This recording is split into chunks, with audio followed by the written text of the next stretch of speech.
हाँ जी, सभी को नमस्कार। चलें।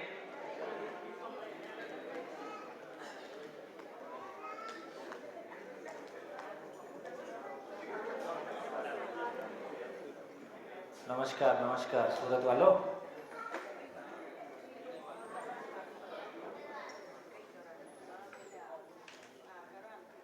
हाँ जी, कहाँ पहुँचे? एक बार रिकैप कर लीजिए, वापस आ जाइए।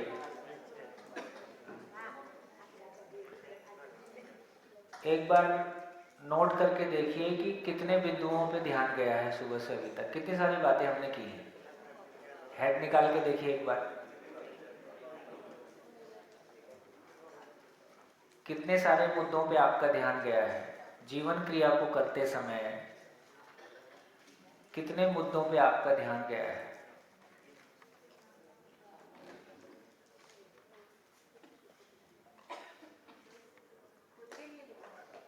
खुद के लिए।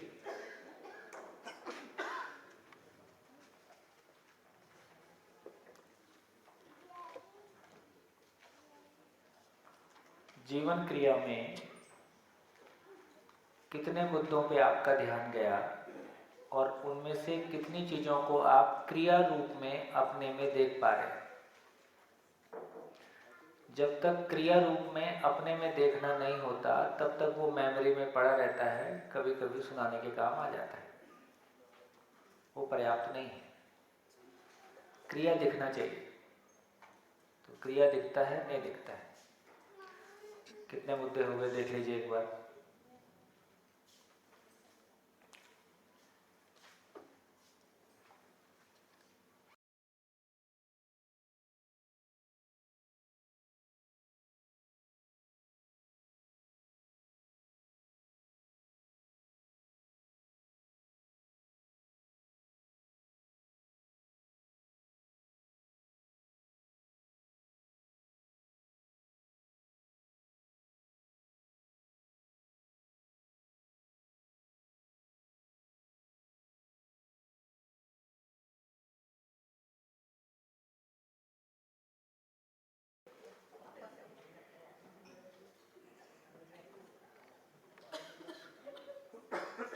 ये सोफे वाले तो एकदम नित्य उत्सव में। हाँ जी, चले।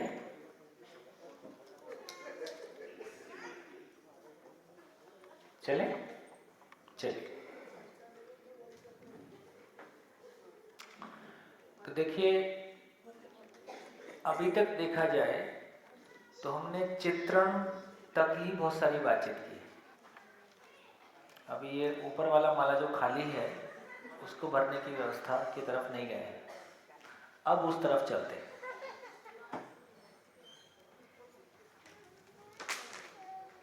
तो यात्रा के रूप में कहा, बार बार ये भाषा प्रयोग होती रही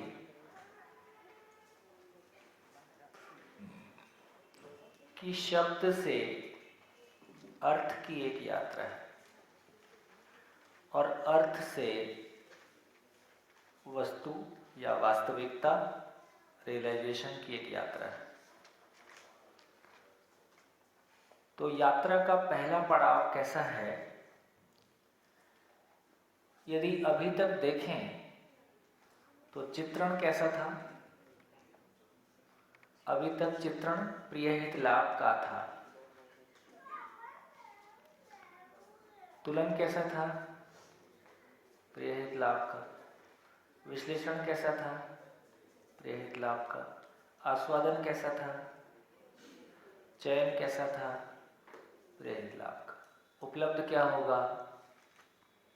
क्षणिक सुख। ठीक। लेकिन तुलन में अपेक्षा के रूप में न्याय धर्म सत्य बना ही रहता है, वो बाय नेचर है, बाय डिफॉल्ट है। ये क्लैरिटी बनी? वृत्ति में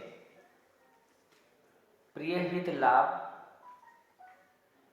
को हम ऑपरेट करते हैं, लेकिन अपेक्षा के रूप, अपेक्षा शब्द गुजराती में है ना, अपेक्षा के रूप में न्याय धर्म सत्य की अपेक्षा बनी हुई है ना। ये कोई हमारी पैदा की हुई नहीं है, नेचुरल है। जैसे सुख की निरंतरता की चाहत नेचुरल है, वैसे ही संबंधों में तृप्ति पूर्वक जीऊं ये नेचुरल है। वैसे ही सब कुछ व्यवस्थित हो, घर से लेके, सड़क से लेके, है ना, संबंधों से लेके और समाज से लेके और एजुकेशन से लेके व्यवस्था तक, ये नेचुरल चाहत है। और फाइनली जो कुछ भी ये चल रहा है, आखिर इसके पीछे क्या है? ये सब कुछ इतना व्यवस्थित कैसे है? ये सृष्टि कैसे बनी है? मैं उसको भी समझना चाहता हूँ। तो न्याय धर्म सत्य की चाहत मानव में बनी हुई है। सत्य को कहा मूल ऊर्जा। सत्य में होने मात्र से इकाइयों में, व्यवस्था में होने की पूर्णता में गर्भित है, इसलिए पूर्णता के अर्थ में गति है। पूर्णता के अर्थ में गति व्यवस्था के स्वरूप में प्रकट होता है। ये ठीक भाषा ध्यान में रहता है ना। मूल ऊर्जा को एक पूर्ण वस्तु के रूप में, पूर्ण वास्तविकता के रूप में पहचाना।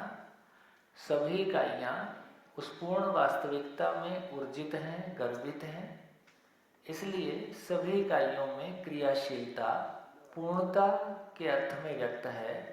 ये पूर्णता के अर्थ में जो गति है, यही व्यवस्था के स्वरूप में व्यक्त है, एक परमाणु में, सेल में, बॉडी में, आगे तक। मानव में भी व्यवस्थित होने की चाहत है। मेरे विचार व्यवस्थित हो जाएं, मेरा भाव व्यवस्थित हो, मेरा व्यवहार संतुलित हो, है ना।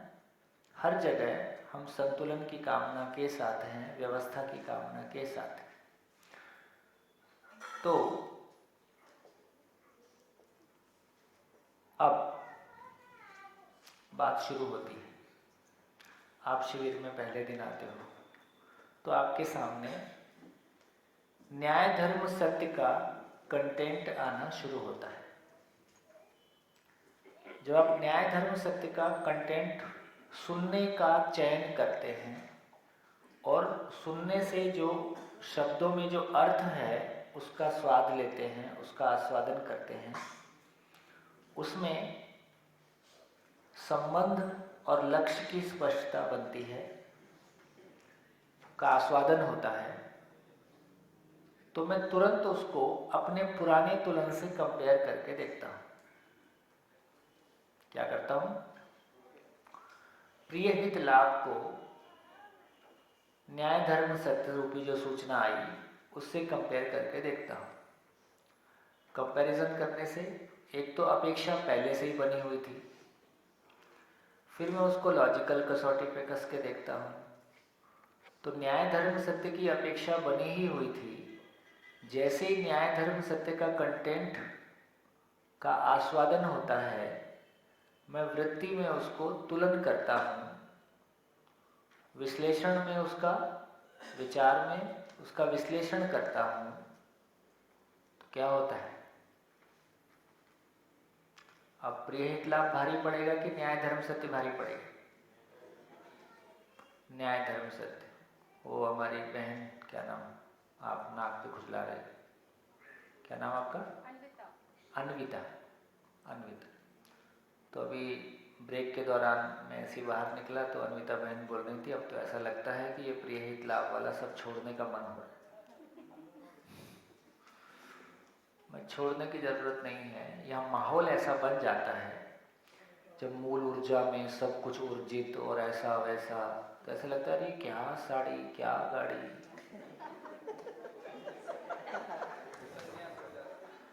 तो वो छोटा हो जाता है। छोटा नहीं है, एक तो जितना उसको ज़्यादा वैल्यू दिए हैं, जब किसी चीज़ को ज़रूरत से ज़्यादा वैल्यू दिए रहते हैं तो उसकी प्रतिक्रिया भी आती है। तो एक बार इधर गाड़ी जाती है ज़्यादा, फिर एक बार रिवर्स जाती है, अब सब कुछ छोड़ ही दूंगा। लेकिन ये समझ में आता है कि प्रिय हित लाभ के स्थान पर न्याय धर्म सत्य सुनने से ज़्यादा सुखद लगता है। उसको अपने भीतर चर्चा करता हूँ तो वो और सुखद लगता है। उसको दूसरे से शेयर करता हूँ तो वो भी सुखद लगता है। उसको समझने का कार्यक्रम बनाता हूँ तो कोई विरोध नहीं करता। सामान्यतः भारत में पत्नियों को थोड़ा सा डर लगता है कि ये पति मैं क्यों हूँ, क्या हूँ, इस तरह की चर्चा में पड़ेंगे तो ये घर से भाग जाएंगे और जिम्मेदारी सारी बहनों के ऊपर आती है। एक बार बहनें आके देख लेती हैं, आश्वस्त हो जाती हैं, उसके बाद शिविर में तो कभी भी जाए, बिल्कुल जाओ, क्योंकि ये एक सुखद स्थिति बनी। पत्नी आती है तो पति को लेके आती है, पति आता है तो पत्नी को लेके आता है, दोनों आते हैं तो बच्चों को लेके आते हैं, बच्चे आते हैं तो माँ बाप को लेके आते हैं। ये क्या चीज़ की सूचना है? ये क्या चीज़ की सूचना है? कि कोई चीज़ सुनने से ऐसा लग रहा है कि परिवार बच सकता है, बेहतर है तो और बेहतर हो सकता है, ये आशा जगती है। ये अपनों के साथ तृप्तिपूर्वक जीना इतना पावरफुल है, स्वयं में तृप्तिपूर्वक जीना इतना पावरफुल है कि तुलन पूर्वक जब विश्लेषण होता है, प्रिय हित लाभ और न्याय धर्म सत्य का जब तुलन होता है, विश्लेषण होता है, तो चित्रण में अब तक क्या था? प्रिय हित लाभ। अब उसकी जगह अब प्रिय हित लाभ, पूरे बोर्ड पे प्रिय हित लाभ ही था, अब क्या हो गया? प्रिय हित लाभ एक कॉर्नर में सेट होने लगता है क्योंकि कैनवस बहुत बड़ा हो गया। तो प्रिय हित लाभ गलत है ऐसा नहीं है, लेकिन वो साधन है, साध्य नहीं है, उसमें सुख की निरंतरता नहीं है। ये क्लैरिटी बनने से चित्रण बदलने लगता है। शिविर के दौरान ही चित्रण बदलने लगता है। जैसे आप में से कितने लोगों को लगता है, जो लोग पुराने हैं और नए हैं, कि आपका चित्रण बदल रहा है? ठीक, ये लगभग है। हाँ, किसी किसी का पूरा ही बदल गया है, किसी किसी का बदलने के प्रोसेस में है। हर व्यक्ति अपने संस्कार, अपनी स्थिति, अपनी परिस्थिति अनुसार एक डिजाइन बनाता है, पहले भी ऐसी बनाया था। तो चित्रण बदलने लगता है। और चित्रण क्या होने लगता है? पहले की तुलना में, जैसे कितने लोगों के मन में ये चित्रण आ गया कि उसको पूरा समझना है, पूरा ही समझना है। ठीक, तो इसका मतलब यह हुआ कि एक नए प्रकार की इच्छा ने जन्म लेना शुरू किया है। अब तक इच्छाएं क्या थी?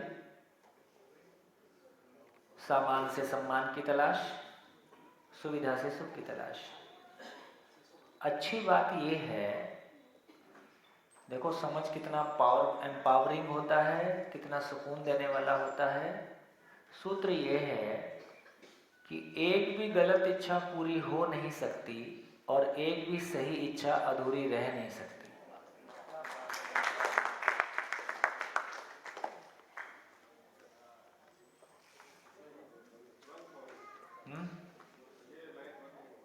वंस मोर,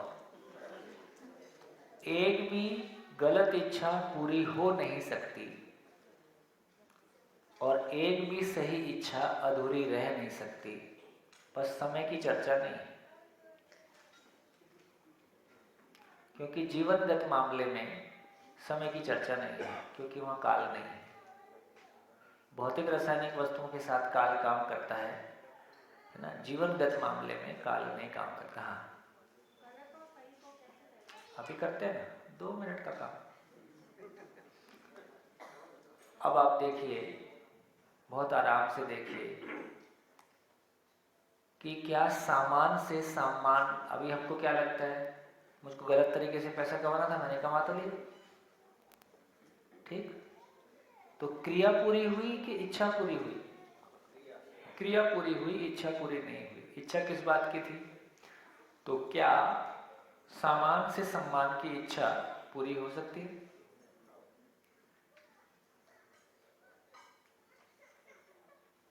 क्या सुविधा से निरंतर सुख की इच्छा पूरी हो सकती है? ऐसी दिख रहा है कि नहीं हो सकती। हम में खुद में कोई स्टैंडिंग नहीं, स्वयं के प्रति विश्वास और समझ नहीं बनी है, इसलिए इस राह पे चलते हुए किसी सो कॉल्ड सफलता को देख के हम प्रभावित हो जाते हैं कि मैं पीछे रह गया, वो निकल गया। लेकिन पॉजिटिव को भी सम्मानित करने की जरूरत है। कम से कम बहुत सारे लोगों ने अपनी किसी योग्यता का मैनिफेस्टेशन कई सौ कई हजार लोगों के लिए रोजगार क्रिएट करने में किया, कुछ बेहतर क्रिएट करने में किया, चाहे वो आस्था का उसमें पुट था या जो भी उनका सामर्थ्य था। तो इसका मतलब ये तो है कि मतलब आदमी तो स्ट्रांग है। मतलब यदि उसको इस ढंग से देखेंगे कि 3 बंधन की बात की गई है, आशा बंधन, विचार बंधन, इच्छा बंधन।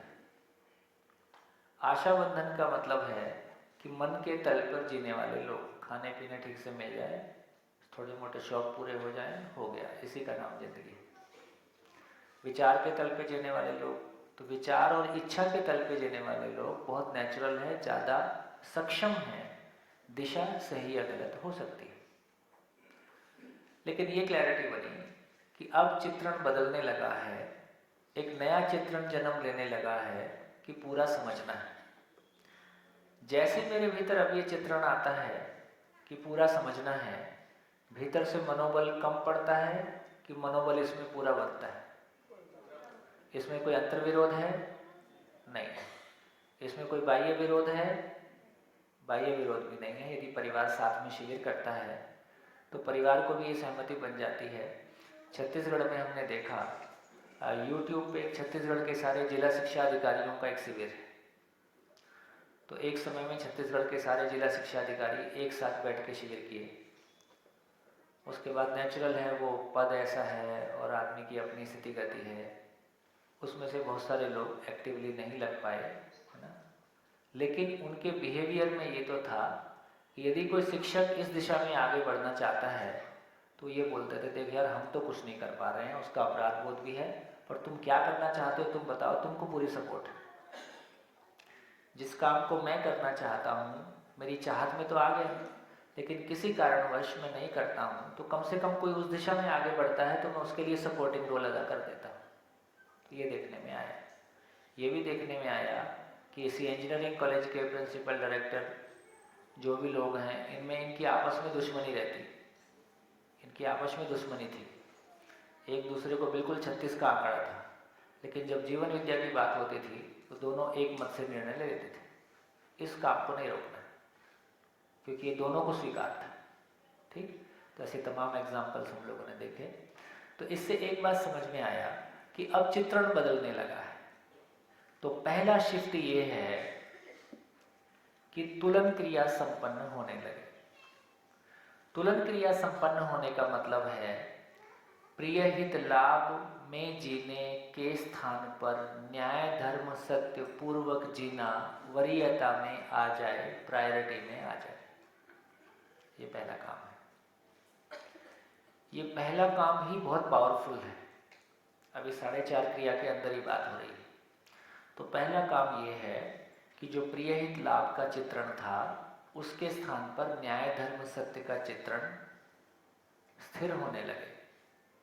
और दृष्टि में, वृत्ति में, मैंने लिखा नहीं, इसका नाम वृत्ति है, ठीक है, इसका नाम चित्त है, इस क्रिया का नाम बुद्धि है, ऐसे नाम देते जाएंगे। तो वृत्ति में जो तुलन है, अब उसमें प्रियहित लाभ के स्थान पर न्याय धर्म सत्य की वरीयता, दृष्टि स्थापित हो जाती है। अब दृष्टि स्थापित होगी तो क्या करेगी? अभी किसी भी जगह में देखते हैं तो क्या दिखता है? कहीं लाभ को लेके आकर्षण होता है, कहीं प्रिय को लेके आकर्षण होता है। अब क्या चीज को लेके आकर्षण होगा? न्याय धर्म सत्य। तो ये न्याय धर्म सत्य को लेके जो अपने में स्थिरता बनती है, इसके आधार पर इसलिए जो सूत्र कहा था कि जागृति पथ पर कदम रखते ही सारे पाप, शाप, शोक, ताप, शाप और शोक शांत हो जाता है, उसकी झलक हमको यहाँ से दिखना शुरू हो जाती है। यहाँ होते ही एक बड़ी घटना घटती है जो अभी तक मेरी पूरी जीवन शैली के केंद्र में जो कंपैरिजन रखा हुआ था दूसरों से, प्रिय हित लाभ में जीता हूं तो कंपेयर करता हूं, उस कंपैरिजन से मुक्ति मिल जाती है। क्योंकि दृष्टि में क्या आ गया है? न्याय धर्म सत्य आ गया। तो मेरी दृष्टि में न्याय धर्म सत्य स्थापित होते ही जो पहले दृष्टि में लगातार कंपैरिजन था दूसरों को देखकर, कम अधिक, छोटा बड़ा, हीनता अहंकार, युद्ध और संघर्ष, इसके स्थान पर अपनी पूर्णता, यदि न्याय धर्म सत्य दिख गया तो अपने में पूर्णता की प्यास, मैं समाधान पूर्वक सुखी होता हूँ, ठीक, समाधान पूर्वक मैं अपनी आवश्यकताओं को परिवार में पहचान के चीज़ें सेट होती हैं, तो बिल्कुल ट्रैक ही बदल गया है। तो ये ट्रैक किधर चला गया? पूर्णता की ओर। तो पूर्णता की ओर ट्रैक पकड़ते ही कंपैरिजन वाला मामला शांत होना शुरू हो जाता है। ये इतना बड़ा रिलैक्सेशन है, इतनी एनर्जी लिबरेट होती है, जीने में इतनी आसानी बनती है। जब ये लिबरेट होता है तब पहली बार पता चलता है कि मैं कितना बोझा ढो रहा था।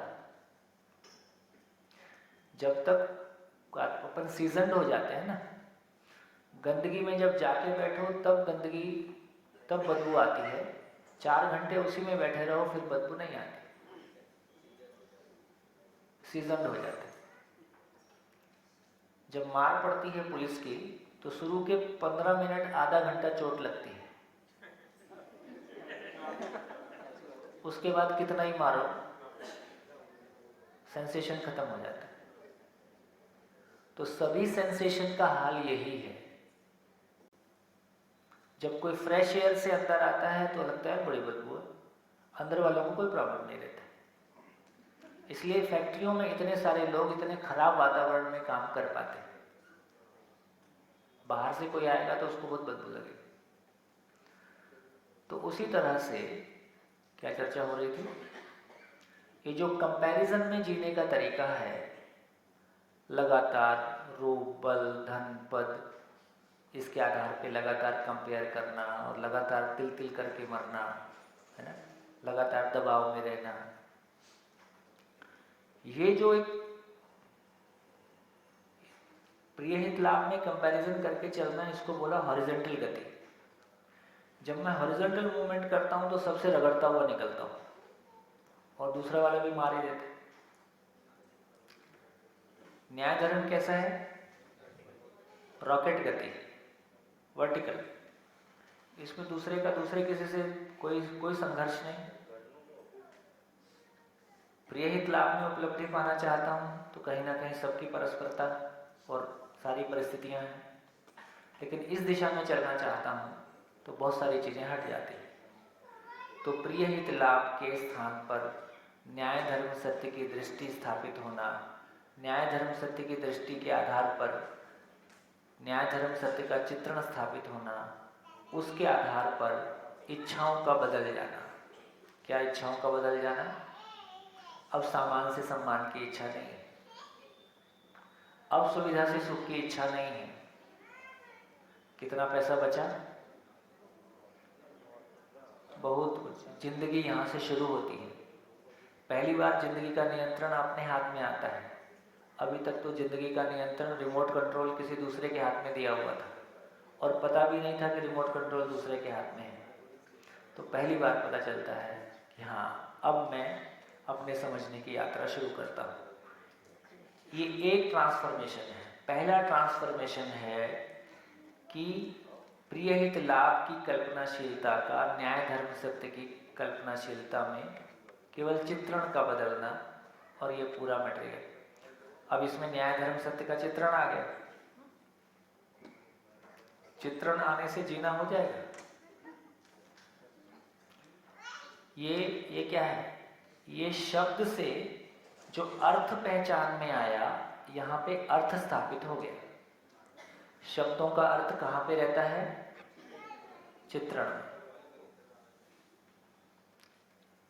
लेकिन जिस वास्तविकता का ये अर्थ है, वो वास्तविकता कहाँ पे है?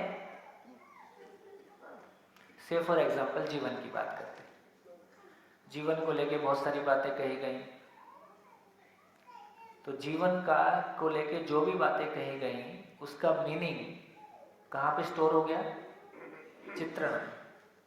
लेकिन जीवन कहाँ है? एग्जिस्टेंस में। मैं मानव हूं, मैं हूं। तो आम की कितनी भी चर्चा किया, वो मेमोरी में स्टोर है।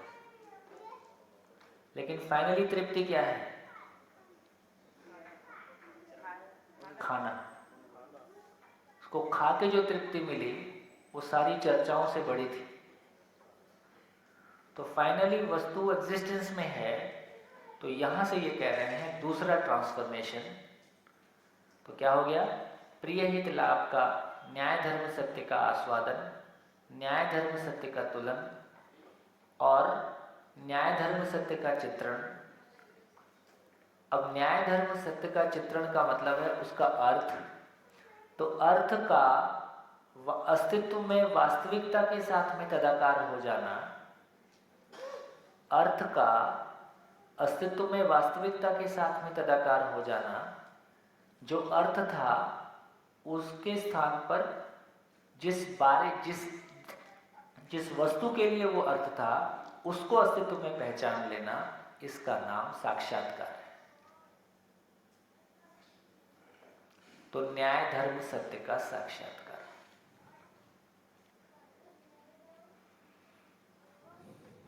बढ़िया।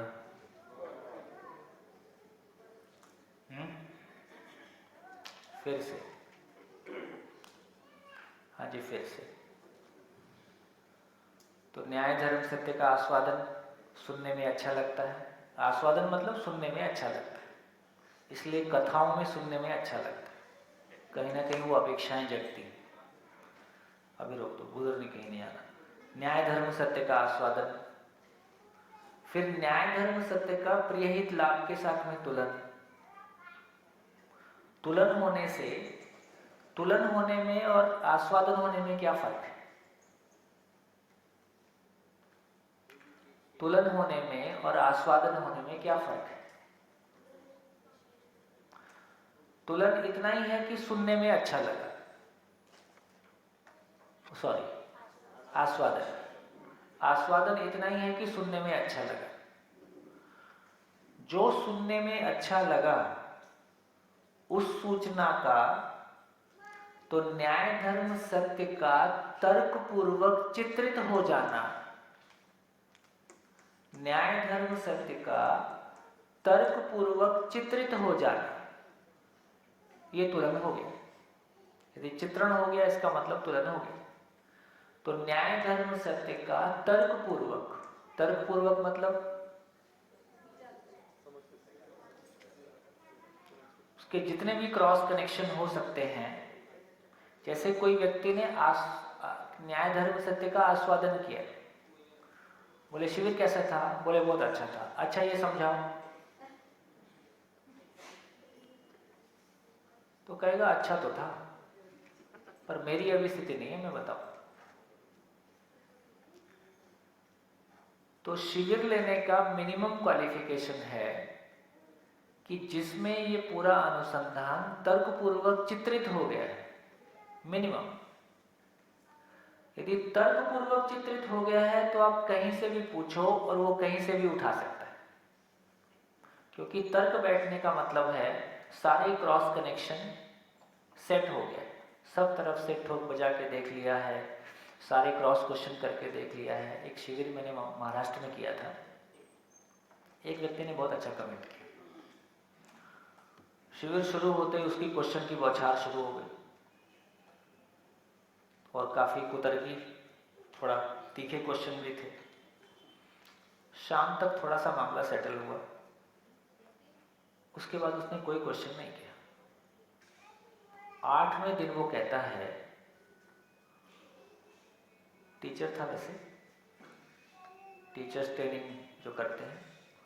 बोले मैंने बहुत पढ़ा है,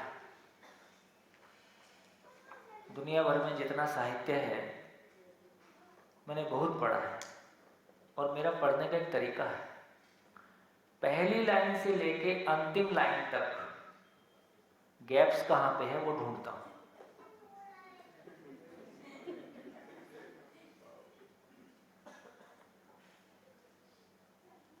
कहीं ना कहीं कोई गैप दिखाई देगा या चीजें आपस में क्रॉस कर जाएंगी। अभी बोला कि ये ऐसा है, लेकिन कोई दूसरी बात ऐसी बोली जिससे ये पहली वाली क्रॉस हो जाती। बोले पहली लाइन से अंतिम लाइन तक ना कोई गैप था ना कोई क्रॉस था। क्या बात कि रियलिटी एग्जिस्टेंस में कैसा है यहां से लेकर उसका पूरा लॉजिक, और लॉजिक से लेकर जीने का स्वरूप, तात्विक, तार्किक और व्यावहारिकता का संगम। तात्विकता means core of the reality, जो हम एटॉमिक लेवल पे बात करते हैं, उसका जो विश्लेषण है, लॉजिक है, वो तर्क है। और सारा तर्क किस बात के लिए? एक्सप्लेन करने के लिए, और फाइनली सारा किस बात के लिए? जीने के लिए। तो तात्विकता भी पूरा हो, तार्किकता भी पूरा हो और व्यावहारिकता भी पूरा हो, इसका नाम है मानव भाषा। तो वर्तमान में हमारे पास गुजराती है, मराठी है, इंग्लिश है, हिंदी है, मानव भाषा हमारे पास नहीं है।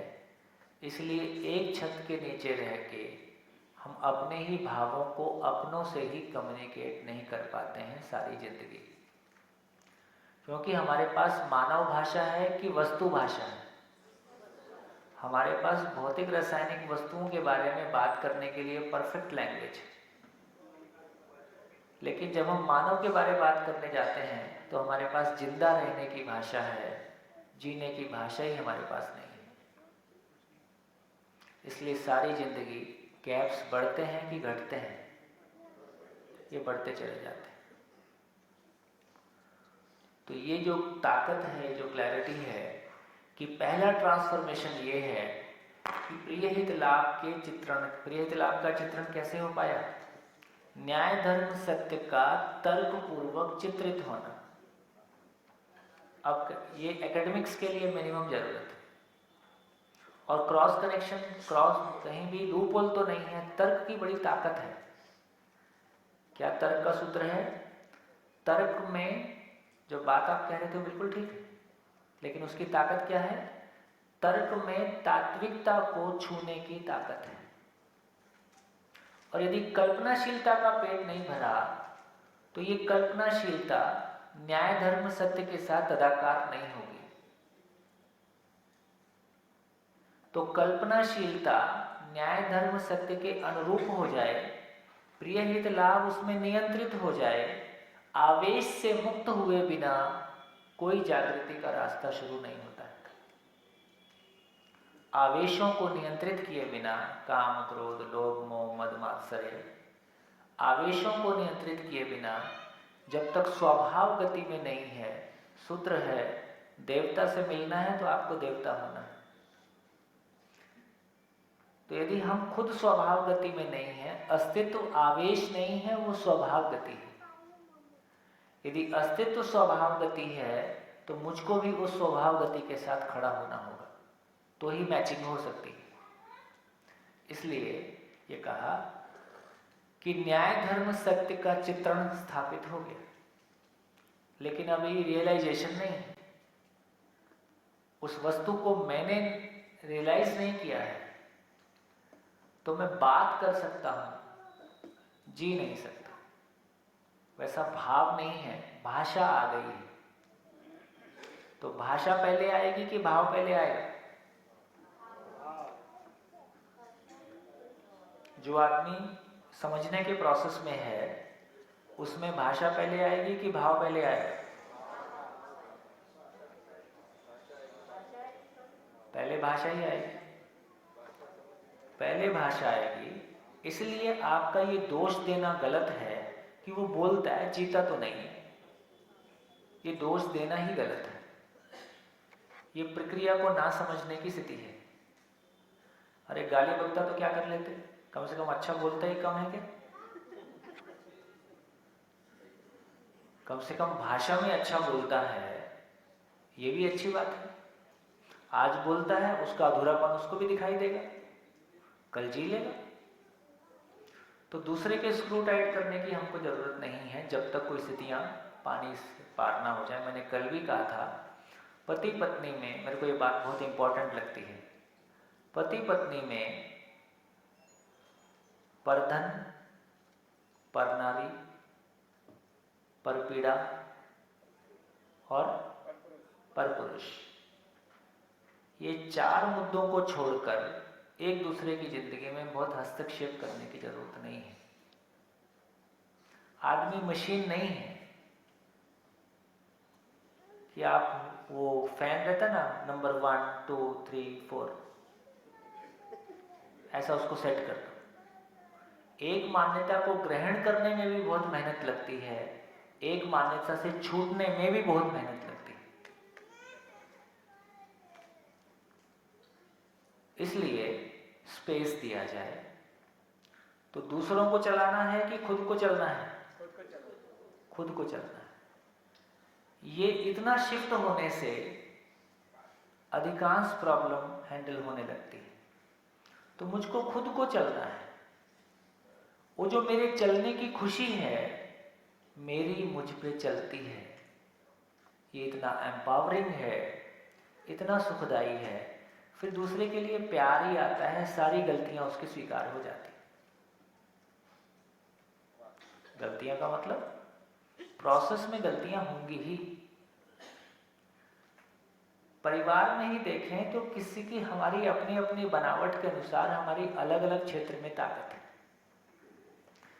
ये ताकत एक दूसरे के लिए पूरक हो जाए तो बहुत सपोर्टिंग रोल अदा करती है। जिन मामलों में पत्नी का ध्यान जाता है, उन मामलों में कई बार हमारा ध्यान नहीं जाता है। तो कैसे सम्मान के साथ, मुझको लगता है कि पति पत्नी वो रिश्ता है जहां हम सारे रिश्ते जी लेते हैं। कभी पत्नी गुरु की तरह बात करती है, उस समय हम शिष्य होते हैं। कभी हम गुरु हो सकते हैं, वो शिष्य हो सकती है। कभी हम पिता हो सकते हैं, वो बेटी हो सकती है। कभी वो माँ हो सकती है, हम बेटे हो सकते हैं। कभी हम भाई बहन हो सकते हैं, कभी हम दोस्त हो सकते हैं।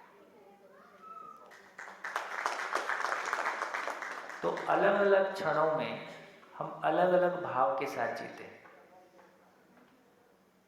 उसको स्वीकार लेते हैं। तो उसमें गजब की पूरकता और बहुत एक सुखद स्थिति बन जाती है। क्योंकि ये बात बहुत, देखो एक और बहुत सुंदर बात शेयर कर सकते हैं। यदि पदार्थ अवस्था से गिनना शुरू करेंगे तो वायरस बैक्टीरियाज में सबसे अधिक संख्या में वैरायटी है। फिर पेड़ पौधे में आए तो वैरायटी और कम हो गई कि ज़्यादा हो गई। फिर पशु पक्षी में आए तो वैरायटी कम हो गई कि ज़्यादा हो गई। और मानव में आते आते एक ही वैरायटी बची। तो क्या हो गया? जो संरचना में वैरायटी थी वो धीरे धीरे एक में आ गई। शरीर रूप में हम सब एक हैं, लेकिन कल्पनाशीलता के रूप में फिर हर आदमी अपने आप में यूनिक हो जाता है। जर्नी उसकी यूनिक हो जाती है। तो सत्य सबके लिए एक है, लेकिन हर व्यक्ति जहां खड़ा है अपने संस्कार के रूप में वो अलग है। उसकी प्रवृत्ति मतलब रुझान, उसकी प्रवृत्ति अलग है। तो उस रूप में तो सत्य को कौन कैसे अप्रोच करेगा, ये सबके लिए अलग अलग है। ये 2 लोगों के लिए एक नहीं हो सकता। शिविर के दौरान ही किसी को कोई मुद्दा बहुत अपील करता है किसी को वो मुद्दा बिल्कुल प्रभावित नहीं करता है। तो हमारी ही जिंदगी के डायमेंशन को देखेंगे तो हम परिवार में एक दूसरे के पूरकता के रूप में एक दूसरे को पहचान लें और विनम्रता से अपनी गलती स्वीकार कर सकें, बहुत विनम्रता के साथ। हाँ भाई, मुझ में ये कमी है, मैं स्वीकारता हूँ। दूसरा बार बार यही कहलवाना चाहता है कि तुम स्वीकारो कि तुम में ये कमी है, अपने डिफेंड करते रहते हैं। तो फिर इस तरीके से उस तरीके से प्रूव करना चाहता है कि तुम गलत हो। कम से कम पति पत्नी के बीच छुपता कुछ नहीं, ट्रांसपेरेंसी है ही। हाँ, दोनों का मानसिक स्तर कैसे हो कि एक दूसरे के साथ हम उस तरह से सम्मान कर पाएं, उस तरह से पेश आ पाएं। इस रिश्ते को बचाए बिना हम बहुत कुछ चीज़ों को हैंडल करेंगे, ये आसान नहीं। मैं ये भी नहीं कहता कि बिल्कुल 1 साल में सब कुछ ठीक हो जाएगा, 2 साल में सब कुछ ठीक हो जाएगा, मैं नहीं कह सकता। लेकिन चाहे हमारी शरीर यात्रा में हम कितना भी ठीक करें या जैसे भी चले, पर इन बच्चों के लिए, आपके लिए ये क्लैरिटी बन जाए कि हाँ, ये कोई करने लायक काम है। हम सब ने तो थकान कहीं और जगह से भी पाई है। जो थकान हमने अपनी ज़िंदगी में कई क्षेत्रों में मार खा खा के पाई है, वो आप मत पाना। हमारी ज़िंदगी का बड़ा हिस्सा जूझने में बीता है। आपका हिस्सा जूझने में ना बीते, आपकी ज़िंदगी सुलझने में बीते। ये एक पीढ़ी का दूसरी पीढ़ी को कैरी ओवर है। हमने तो बहुत हिट एंड ट्रायल किए। तो इसका मतलब ये हुआ कि प्रिय न्याय धर्म सत्य का चित्रण हो गया, तो मेरे को बात करना आ गया। बात मैं सारी कर सकता हूं, लेकिन अभी मेरा रियलाइजेशन नहीं है, इसलिए जीने में कमियां बनी रहेंगी। इसको स्वीकार किया जाए। आदमी बहुत लंबे समय तक बात नहीं कर पाएगा। इतना पावरफुल है कि वो बिल्कुल एक्सरे स्कैनर जैसा है। हमको खुद को अपनी कमियां दिखते ही है। अब दूसरे को बताने की कोई ज़रूरत नहीं है। कोई स्नेहपूर्वक बता दे तो उसमें कोई बुराई भी नहीं है, और उसका स्वागत किया जाए, इसमें कोई दिक्कत भी नहीं।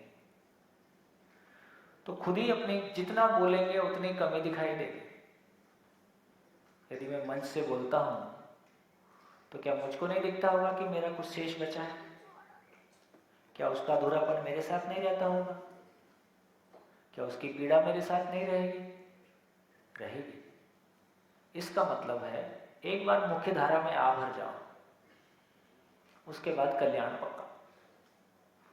क्या मुख्य धारा? कोई जिम्मेदारी को ओन करना।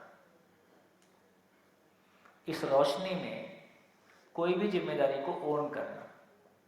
क्या जिम्मेदारियां हो सकती हैं? अभी आपको दिखने के रूप में कम से कम ये दिख रहा है कि हाँ, शिविर है, अध्ययन शिविर है, उसका ऑर्गेनाइजेशन है। फिर ये दिखता है कि जिनका थोड़ा सा अधिकार बना, तो पूरा स्कूल एजुकेशन और हायर एजुकेशन का कंटेंट डेवलपमेंट एक बड़ा काम है। क्योंकि जब ये कह रहे हैं कि पूरी शिक्षा अभी प्रियहित लाभ की है, प्रियहित लाभ की शिक्षा में जो उपयोगी है उसको रिटेन किया जाए, और जो उसमें से नहीं है उसको कैसे, तो वो क्लैरिटी एक अधिकार बनेगा, तब वो जगह में हम काम करने की स्थिति आएगी। दिल्ली में हमारी ये क्लैरिटी बनी थी, तो सीधा सीधा टीचर्स को अधिकार दे दिया, क्लास 1 से 8 तक की शिक्षा अपने हाथ में है। मतलब दिल्ली में क्या है कि बोर्ड नहीं है, तो 9, 10th and above CBSE board चलता है, इसलिए 8 तक की शिक्षा ही ज़्यादा अधिकार में है। फिर तो CBSE के हिसाब से चलना पड़ता है। तो क्या करें? तो सबकी पूरे देश में समस्या ये है कि सिलेबस इतना ज़्यादा है कि किसी भी नए प्रयोग करने के लिए स्पेस ही नहीं है। ये बहुत बड़ी समस्या है। ये समस्या टीचर्स की है, बच्चे की है, पेरेंट्स की है, सिस्टम की है। क्या किया जाए? तो इस पर हमारी तो क्लैरिटी पहले से थी कि बहुत सारी चीज़ें फालतू हैं। अब फालतू हैं, इसको कौन छांटे, और छांटने से विवाद होने वाला है, तो उसका एक तरीका अपनाएं। जिस चीज़ में विवाद हो उसको ज़्यादा लोगों में बिखेर दो। विवाद करने वाले 5 होते हैं, तो 1000 में उसको बखेर दो तो 5 अपने आप छोटे पड़ जाएंगे। तो दिल्ली के 50,000 टीचर्स को यह अधिकार दिया गया कि आपको पता है, आप इतने साल से पढ़ा रहे हो, जिस लेसन को पढ़ाते समय बच्चे विंडो के बाहर देखते हैं, उन सबको फाड़ के फेंक दो।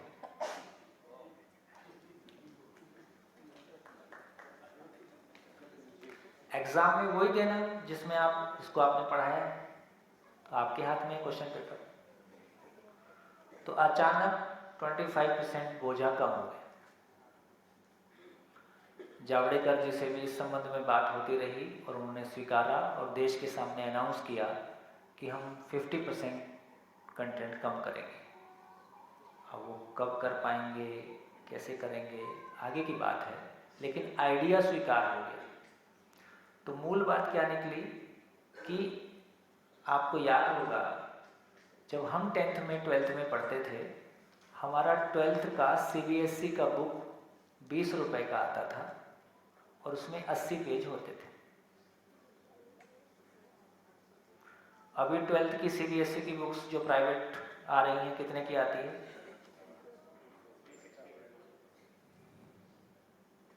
1250 तक की एक बुक आती है और इतनी मोटी कि उसको उठा के ना डंबल की जरूरत नहीं है, उसी को 4-5 बार ऐसे कर लो, दिमाग बढ़े ना बढ़े बॉडी बन जाए, बॉडी बन जाए।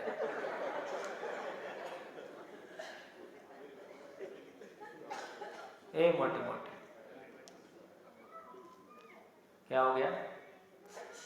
प्रिय हित लाभ में वो विश्लेषण फैलते जाता है और वो अनलिमिटेड है। तो ये समझ में आया कि यदि हमको न्याय धर्म सत्य, अभी देखिए एक शिविर में कितनी सारी चीजें टच करके चले जाते हैं और उसके कंसेप्चुअल क्लैरिटी हमको आना शुरू हो जाता है। इसलिए मैंने आपसे कहा था 8 दिन एक तरफ और ये अभी तक की यात्रा एक तरफ की जो क्लैरिटी बनती है, कितने लोगों को लगता है कि जितना समय हमने लगाया है और इसके पहले जितना समय हमने लगाया है उससे हमको ज़्यादा क्लैरिटी बन रही है। ठीक, ये बहुत एम्पावरिंग है कि कम से कम वो जो क्लैरिटी हमारी बनती है, वो जो सब चीज़ों पे सोचने का, मैं अर्थशास्त्र के बारे में सोच सकता हूँ, मैं समाजशास्त्र के बारे में सोच सकता हूँ, मैं मनोविज्ञान के बारे में सोच सकता हूँ, मैं समाज के बारे, परिवार के बारे, आदमी के बारे में बात कर सकता हूँ, और बात ही नहीं कर सकता, वो प्रैक्टिसेबल है। ये जो कॉन्फिडेंस आता है ना, ये बहुत एम्पावरिंग है। तो इसका अर्थ ये हुआ कि आदमी बात तो करेगा, समाज में अनर्गल बातें हों, आओ चुगली चुगली खेलें की बजाय कोई अच्छी बात करना शुरू कर दिया है तो क्या बुरा है? तो ये कहेंगे नहीं नहीं, तो इसका मतलब है उसकी पीड़ा बढ़ेगी और सूत्र है ज्यादा पीड़ा जल्दी राहत।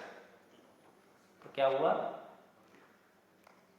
तो न्याय धर्म सत्य का, न्याय धर्म सत्य में प्रिय चित्रण में जो न्याय धर्म सत्य का अर्थ स्वीकार हुआ है, उस अर्थ के अनुरूप जो वस्तु अस्तित्व में है, तो कल्पनाशीलता का वास्तविकता के साथ में तदाकार हो जाने का नाम साक्षात्कार है। कल्पनाशीलता का वास्तविकता के साथ में तदाकार हो जाना साक्षात्कार है ना। कल्पनाशीलता का वास्तविकता के साथ तदाकार हो जाना साक्षात्कार है। न्याय धर्म सत्य का कल्पनाशीलता में न्याय धर्म सत्य का अर्थ है। वस्तु कहाँ है? अस्तित्व में है। तो बिल्कुल वैसे ही है कि आम की बहुत चर्चा किए और आम खा के देखा, तो जीवन की बहुत चर्चा किए और जीवन को फील करके देखा। हाँ, जीवन है, ये मैं अपने अधिकार पे कह सकता हूँ। संबंध में जिया जा सकता है, मुझको इस पे विश्वास है। तो ये जो न्याय धर्म सत्य का साक्षात्कार है, तो अस्तित्व में NDS की पहचान है। तो क्या हो गया? NDS का आस्वादन, NDS का तुलन, NDS की पहचान, NDS की स्वीकृति। न्याय धर्म सत्य का स्वीकृति ही बोध है।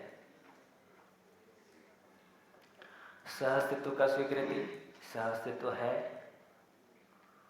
जीवन है, चारों अवस्थाएं अपने निश्चित आचरण के साथ हैं, ये जो स्वीकृति है बोध है।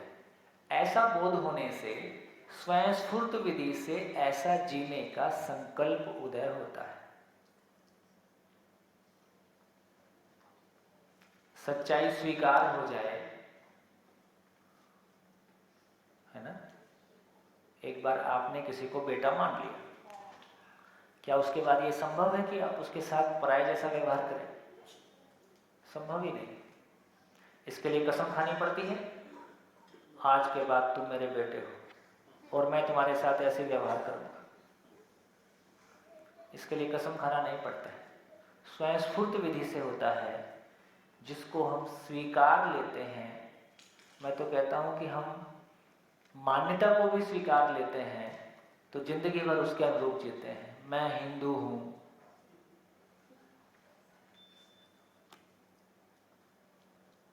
भाई किसी माँ से बच्चा पैदा होता है, किसी माँ के बच्चा पैदा होने के बाद उसकी गोदी में दुनिया का कोई भी बच्चा रख दो, वो उसी का बेटा है। माँ को तो यही बताना होता है तुम्हारा बच्चा, उसमें मेल फीमेल बदल दो, जाति बदल दो, धर्म बदल दो, कुछ भी कर सकते हैं।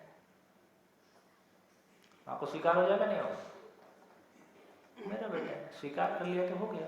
स्वीकार कर लिया तो सारी जिंदगी इस घर में कैसा जिएगी, कैसा जिएगा? अपने जैसा जिएगा। तो यदि मान्यता की इतनी स्वीकृति है, मान लेने में इतना दम है, मान के तो जी रहे। एक अजनबी लड़की होती है, वो बीच में आग लगाते हैं और कुछ कुछ कुछ कुछ बोलते हैं, बुझाना भूल गए, जिंदगी भर जलती रही वो।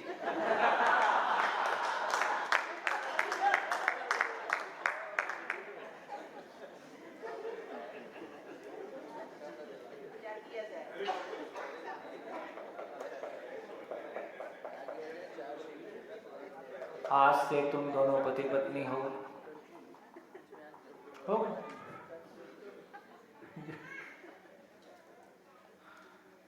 इतना ही तो है।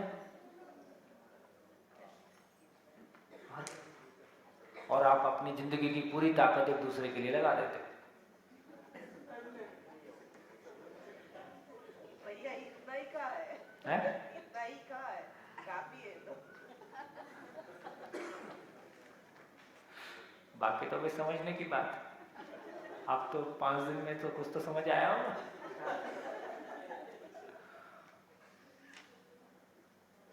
कैसा लगता है? बहुत बढ़िया।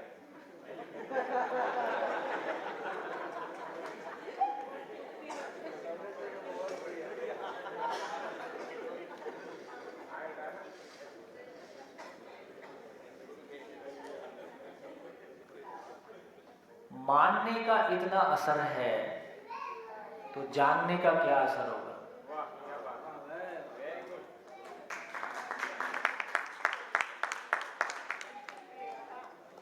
साक्षात देख लिया, अब उससे भिन्न कैसे जीऊंगा? जी नहीं सकता। तो जो दिख गया, जो स्वीकार हो गया, उसके अनुरूप जीने का संकल्प, उसके अनुरूप जीने का संकल्प होता है तो उसके अनुरूप लौटते समय में, ये ऊपर जाने वाला क्रम था, अब लौटते समय में इसी को चिंतन बोलते हैं। चिंतन का मतलब है इस बॉक्स को ऊपर जाते हैं तब साक्षात्कार बोलते हैं, जब जीने के क्रम में नीचे उतरते हैं तब उसको चिंतन बोलते हैं पूरा होने के बाद। लेकिन उस बीच में भी इस जगह का मतलब है ये चित्रण को कंट्रोल करता है, जैसे आस्वादन चयन को कंट्रोल करता है, तुलन विश्लेषण को कंट्रोल करता है। चिंतन क्या है? मानव और प्रकृति के साथ जीने का स्वरूप।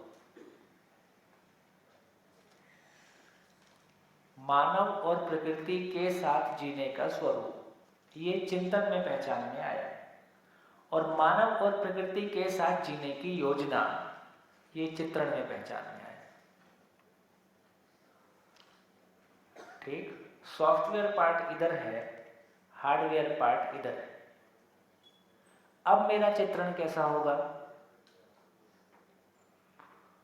अब मेरा चित्रण कैसा होगा?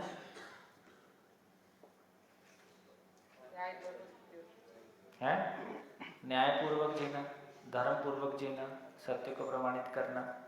अब सामान से सम्मान की तरफ जाऊंगा, कल्पना में भी नहीं आएगा।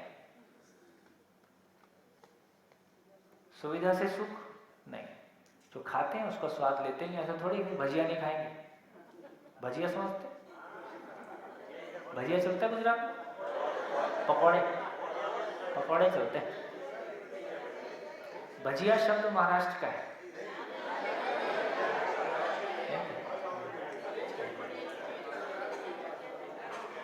हो गया चित्रण।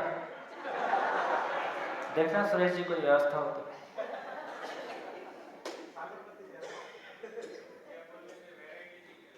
हाँ,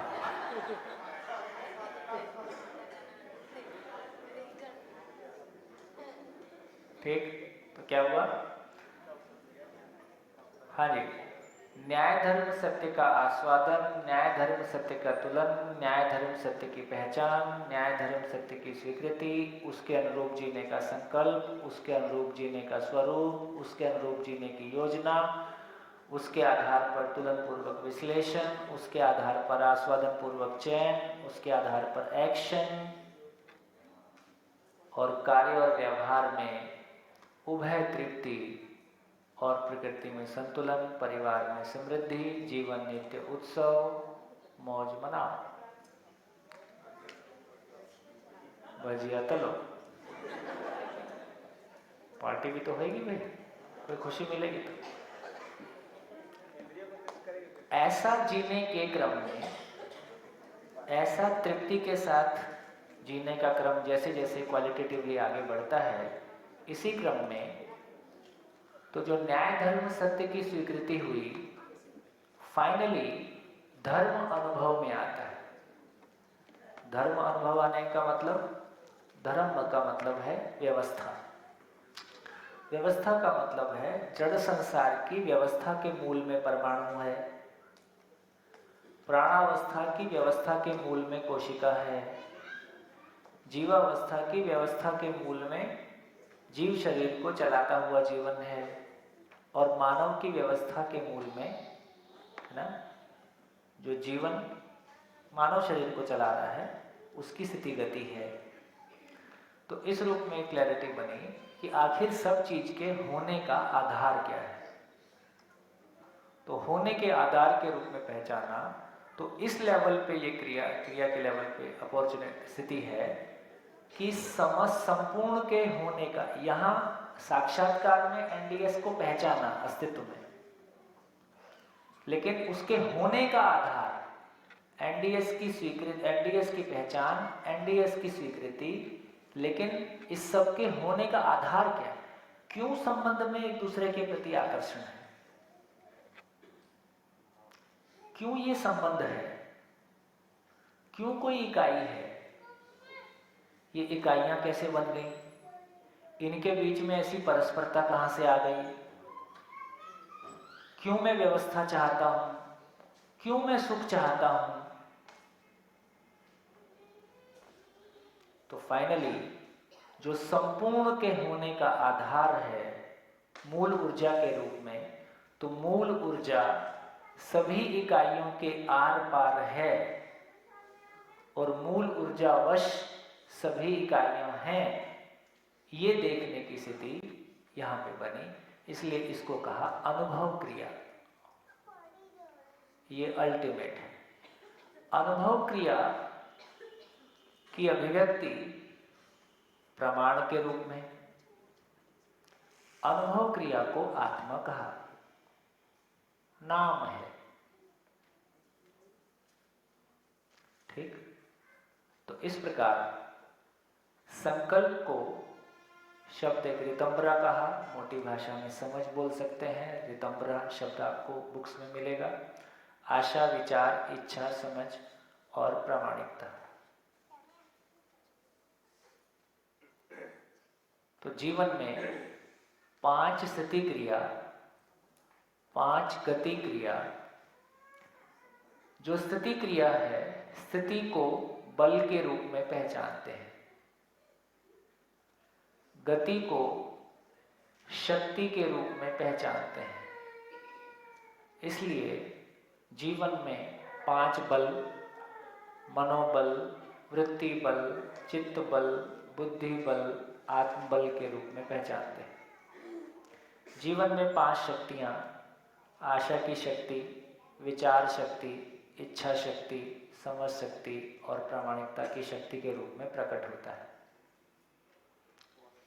तो जिंदा रहने के धरातल पर केवल 4.5 क्रिया व्यक्त होता है, जीने के धरातल पर 10 क्रिया व्यक्त होता है। तो जिंदा रहने के धरातल पर 4.5 आउट ऑफ 10 मिलते हैं, इसमें जिंदा रहना हो जाता है। जीने के धरातल पर 10 आउट ऑफ 10, इसमें उत्सव बन जाता है। धन्यवाद, नमस्कार, फिर मिलेंगे। मुझको लगता है कि मैं परिचय शिविर में जितना कह सकता था मैंने कहने की कोशिश की, लेकिन ये कोई सुनने से समझ में आ जाएगा ऐसा बिल्कुल नहीं है। इसको कई बार सुनना, फिर अपने से इसको एक्सप्लोर करना, इसके बहुत सारे और डायमेंशन निकलेंगे, है ना। साथ कोई प्रश्न हो तो मैं ले सकता हूँ। 1-2 बातें मैं और कह देता हूँ जो बढ़िया देखने, मतलब जिस पे हमारा ध्यान जाने से अच्छा होगा। देखिए, सूत्र है, ऊर्जा का बहिर्गमन ही ह्रास है, ऊर्जा का अंतर्नियोजन ही विकास है। ऊर्जा मतलब आशा, विचार, इच्छा। ऊर्जा का बहिर्गमन, बहिर्गमन मतलब बाहर की ओर, बाहर की ओर मतलब पकौड़े, इतना काफी, ठीक। तो ऊर्जा का बहिर्गमन, तो सुख की तलाश में जो हम बाहर की ओर दौड़ते हैं, इससे फाइनली मिलता तो नहीं है। जब मिलता नहीं है तो दूसरा सूत्र लागू हो जाता है। क्या सूत्र? श्रम का क्षोभ ही विश्राम की तृषा है। क्षोभ, क्षुब्ध शब्द चलता है, क्षुब्ध, मन क्षुब्ध हो गया मेरा, क्षोभ नहीं चलता। क्षोभ, मेरा मन क्षुब्ध हो गया, क्षुब्ध,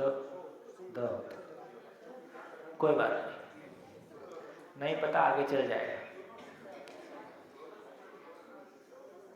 श्रम का क्षोभ ही विश्राम की तृषा है। क्या मतलब? जब हम मेहनत करते हैं, कोई चीज के अपेक्षा में, फल की अपेक्षा में मेहनत करते हैं और वो फल नहीं मिलता है, तो कैसा लगता है? ये श्रम का क्षोभ है, जैसा सोचा था वैसा नहीं हुआ। फिर क्या लगता है? विश्राम की तृषा। विश्राम मतलब समाधान की प्यास, समाधान ही विश्राम है। तो फिर रास्ता किधर है, उसके लिए और आवश्यकता बनती है। बहुत सारे भ्रमों का टूटना एक आवश्यक चीज है, क्योंकि जब तक भ्रम टूटेगा नहीं तो सही के लिए आवश्यकता ही नहीं बनती। इसलिए समझना सशरीर होता है। जब हम सशरीर जीते हैं तो भ्रम को एक्शन में प्रयोग करते हैं। जीवन के पास भ्रम को एक्शन में ट्रांसलेट करने के लिए साधन नहीं है। मानव के पास जीवन में भ्रम होता है, मानव में आवेश के रूप में व्यक्त होता है। जब कोई भ्रम को मैं एक्शन में ट्रांसलेट करता हूँ तो ट्रांसलेट करने के बाद उसका एक्चुअल स्थिति पता चलता है कि जो मैंने माना था वो ठीक है कि नहीं है। एक तो फल भी बताता है और प्रक्रिया भी बताती है। तो मैं उसको ड्रॉप करता हूँ, ये काम की चीज़ नहीं है। यहीं से वो सूत्र लागू हो जाता है कि मानव समीक्षा विधि से आगे बढ़ता है। समीक्षा का मतलब है अधूरेपन को पहचान लेना, निरंतर सुख के अर्थ में ये उपयोगी नहीं है ना। ऐसा पहचान पाने से फिर क्या चीज़ है जिसके आधार पे मैं वहाँ तक पहुँच सकता हूँ, उसको मैं शोध करता हूँ, रिसर्च करने के लिए तैयार होता हूँ। हर मानव बाई बर्थ शोध करता है, हर मानव बाई बर्थ रिसर्च स्कॉलर है, वो जिंदगी का रिसर्च स्कॉलर है। उसके अनुरूप कंटेंट उपलब्ध हो जाए तो उसका रिसर्च करने का और उसके अनुरूप अपनी गरिमा को पाने का, अपनी उस ताकत को प्रयोग करके देखने का, जिंदा रहने के धरातल पर एक मानव को अपनी ताकत का प्रयोग करने का अवसर ही नहीं है। ये भी कुंठा का एक बड़ा कारण है। सभी आईएएस बन सकते हैं? सभी डॉक्टर बनेंगे? नहीं। सभी इंजीनियर बनेंगे? नहीं। सभी समझदार होंगे? कथा टाइम खाना करना है? सभी समझदार हो सकते हैं? हो सकते हैं। ये जगह मिली, अब तक जगह ही नहीं मिल रही थी। अब तक मेरे को लगता है कि मेरे को आपको ही निपटा के आगे जाना पड़ेगा। जिंदा रहने के धरातल पर अपने आगे बढ़ने के लिए कईयों को निपटाना ही पड़ता है। वो हमारी मजबूरी है, हम ऐसा करना नहीं चाहते, लेकिन जब सीमित चीज़ों के साथ आगे बढ़ेंगे तो ये होगा ही। लेकिन मानव के पास जो ताकत है, यदि वो समझ के अर्थ में नियोजित होती है, सभी को अपनी ताकत के नियोजन का अवसर है, सभी को उस मंजिल तक पहुंचने का अवसर है। मेरा मंजिल पे पहुंचना आपके लिए विरोधी है या आपके लिए पूरक है? पूरक है। तो आप मेरे मंजिल पे बढ़ने का सम्मान करोगे, सहयोग करोगे कि मेरा विरोध करोगे? सहयोग करो। इसलिए इसमें विरोध बनता ही नहीं।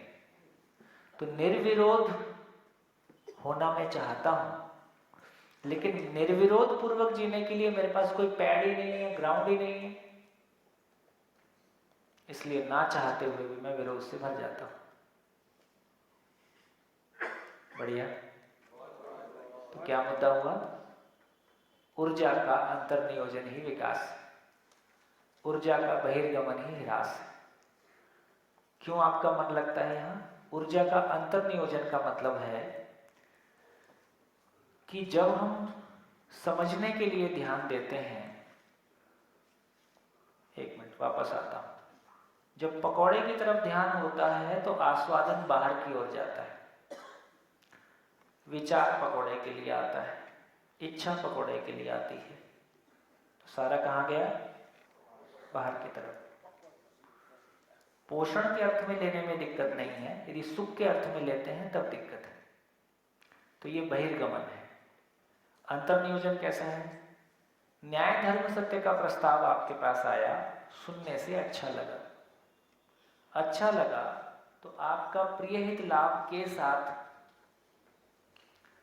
तुरंत प्रिय हित लाभ का न्याय धर्म सत्य के साथ विश्लेषण शुरू होता है, तुरंत उसका विश्लेषण पूर्वक चित्रण शुरू होता है। तो अब क्या हो रहा है? ऊर्जा का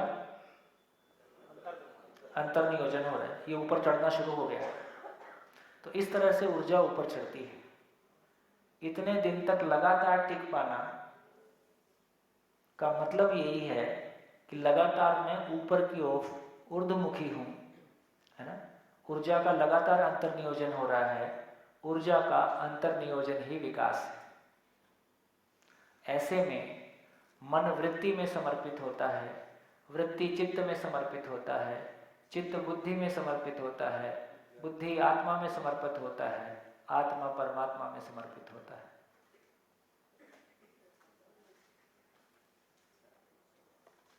तो मन को कौन चलाता है? मन को वृत्ति चलाता है। वृत्ति को कौन चलाता है? उसको चित्त चलाता है। चित्त को कौन चलाता है? बुद्धि को कौन चलाता है? और आत्मा परमात्मा में है, क्योंकि परमात्मा किसी को चलाता नहीं है।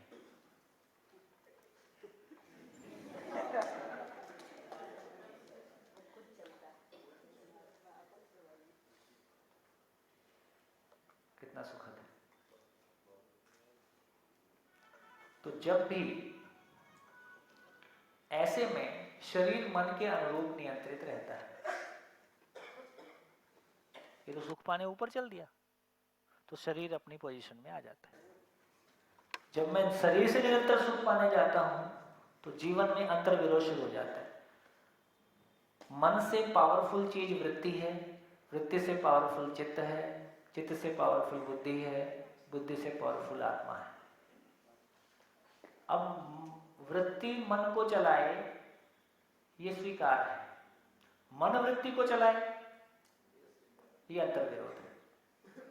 वृत्ति चित्त को चलाए ये अंतर विरोध है। ऊपर वाला चलता नहीं है पर ऊपर से अपनी असहमति दे देता है, नहीं तो उतने में अपना दम निकल जाता है। आपके मन में कोई अव्यवस्था का विचार आया, तुरंत कैसा लगता है? ये ठीक नहीं है, ये ठीक नहीं है, ये कैसे पता चलता है? ठीक क्या है ये वहां नहीं है, लेकिन ठीक नहीं है ये सिग्नल आ जाता है। ठीक क्या है ये मुझको पता नहीं है, पर ये ठीक नहीं है ये सिग्नल आ जाता है। तो इसका मतलब है वो सिग्नल बुद्धि से आ जाता है और वो नेचुरल है, उसमें हमारी कमाई अभी नहीं है।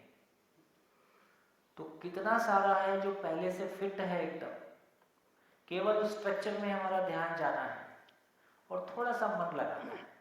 देखो अभी क्या होता है ना, साल में एक शिविर कर लिए, शिविर करते समय प्रबोधक की भूमिका ज्यादा है, आपकी भूमिका बहुत कम होती है। आप मर्जी अनुसार जितना मन पड़े उतना सुन लेते हैं, सुनने से काम होता नहीं।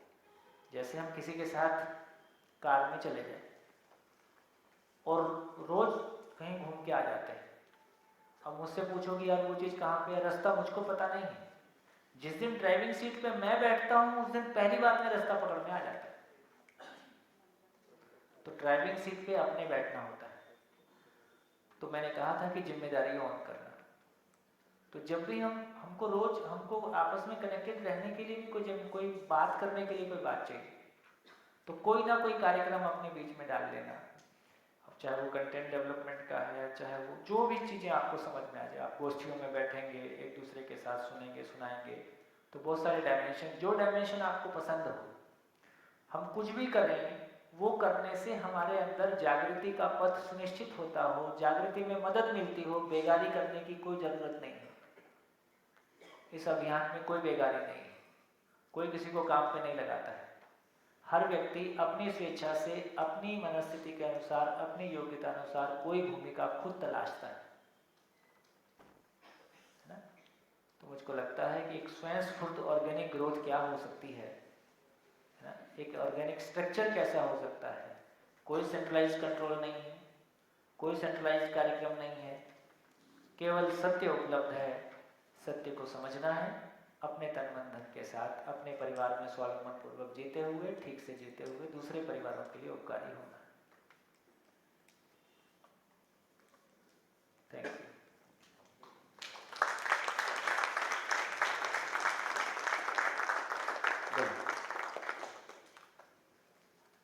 हाँ जी, नाटा जी, माइक दीजिए।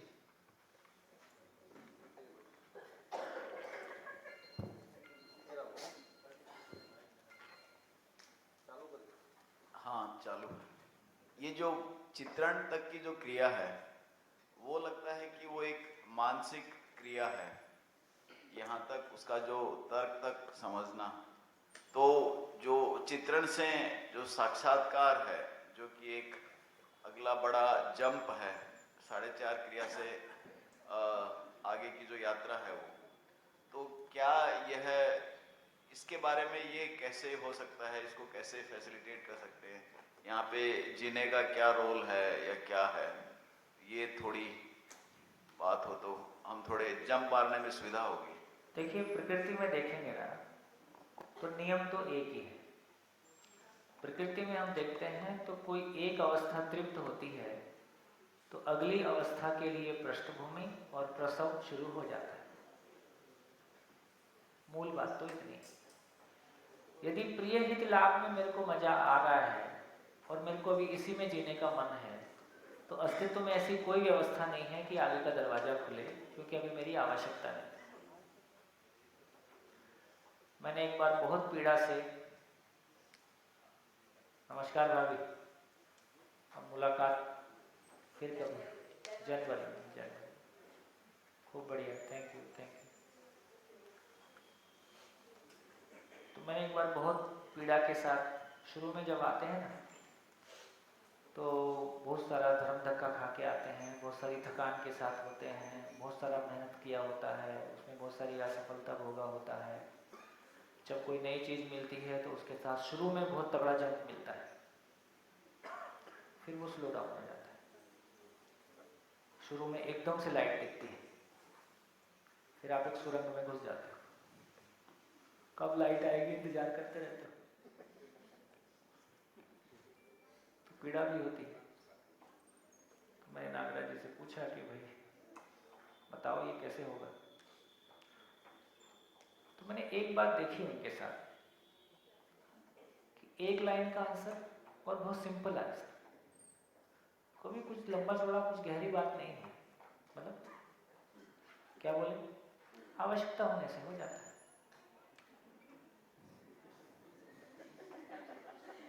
मतलब तो मेरी आवश्यकता नहीं हुई, तुम जांचो। अब गई मैं इस बारे में, तो कुछ हमारा ही अटका रहता है। अटका रहता है का मतलब है कुछ है जो अभी समीक्षा नहीं हुआ है, और ये भी 0 और 1 नहीं। हाँ, इतना ही कर सकते हैं कि वातावरण की जितनी महिमा, वातावरण का जितना खूबसूरती बनता है, जैसे मंदिर में जाते हैं, मंदिर में जाके तो दीवार पर पेशाब नहीं कर सकते ना। क्यों नहीं कर सकते, किसने मना तो नहीं, लिखा भी नहीं है यहाँ पेशाब नहीं करना। आज खैर ये मेरे को लगता है कि पिछले सालों में एक चेंज आया है, जो खुले में खड़े होकर लोग पेशाब करते थे, अब काफ़ी उसके लिए झिझकते हैं, अब थोड़ा सा कम हुआ है। ठीक, नहीं तो काफ़ी खराब स्थितियाँ हैं, और महिलाओं के लिए तो हमने कुछ सोचा ही नहीं। लेकिन उस वातावरण की हमारी स्वीकृति है, उस वातावरण में ये नहीं किया जा सकता। तो इसी तरह यदि सामाजिक वातावरण, एक समूह का वातावरण ऐसा तैयार होता है, जैसे मान लीजिए आप सोच रहे हैं कि 50 बच्चों के साथ हम रह के 1 ईयर कोर्स करें, ये बहुत इंटेंसिव वातावरण होगा। इस वातावरण में जो आपको छलांग मिलेगी, जो पिछले 10 साल में नहीं हुआ है, वो 1 साल में हो जाएगा। किसी भी चीज को बहुत घनीभूत रूप में स्वीकार लेना, उसी को सोचना, उसी को बोलना, उसी को करना। 24/7 रिजल्ट है, तो 24/7 इनपुट है। तो 24/7 मेरा इनपुट उसमें कैसे लगे। ये पार्ट टाइम काम, पार्ट टाइम जितना गुड़ उतना मीठा। पार्ट टाइम में करोगे तो पार्ट टाइम जैसा रिजल्ट है, फुल टाइम जैसा करोगे तो फुल टाइम जैसा रिजल्ट है।